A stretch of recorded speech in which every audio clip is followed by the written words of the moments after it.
In the nation's most expensive city, buyers are circling. 1,950. Among the crowd, investors and developers You might like to lease out the home while trying to snap up this deceased estate as borrowing costs come down. So, congratulations, sir. The property in suburban Sydney sold for $2,320,000. Anything in this particular area just keeps going up and up, so the cheapest you're going to find it will be today. I guess it forces you with a feeling of urgency to get in. 2 interest rate cuts so far this year are buoying property bidders across the country. Since rates started to decline, we've seen cities like Sydney, Melbourne, Brisbane and Perth up more than 2%, Adelaide almost up 2%, but the biggest benefactor has been Darwin. As inflation falls and the economy struggles to grow, economists expect the Reserve Bank to move. Well, it sort of looks like a no-brainer that the Reserve Bank's going to cut the cash rate again at its July board meetings, and there's more than a 90% chance priced into financial markets at the moment.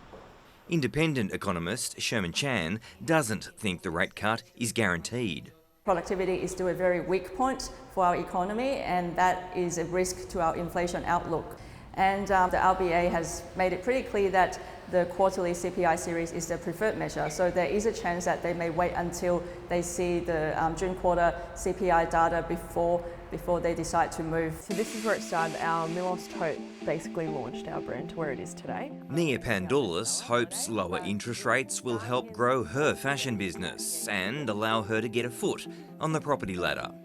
Yes, if there were lower interest rates, I think I'd entertain looking at buying my first home. Analysts say previous interest rate cuts have pushed up property prices this year, and further interest rate cuts, whether on Tuesday or later in the year, could push property prices up even further. It's pretty likely that if you see a reduction in interest rates, you're going to see an increase in housing values. So a reduction is kind of like a price cut on the cost of debt. So that increases the maximum that people can borrow for mortgages. That's not good news for Nia Pandoulis' dreams of home ownership. I feel like as someone that's sort of in Sydney, I think the reality is that would get pushed further and further out, and I would like to stay from where I grew up. Economists say borrowers can expect more interest rate cuts later this year. We're looking for another 4 rate cuts at least in the cycle, 3 of those to take place over the rest of this year and then 1 in early 2026. Okay, let's do it. Giving buyers the incentive they need in an already hot property market.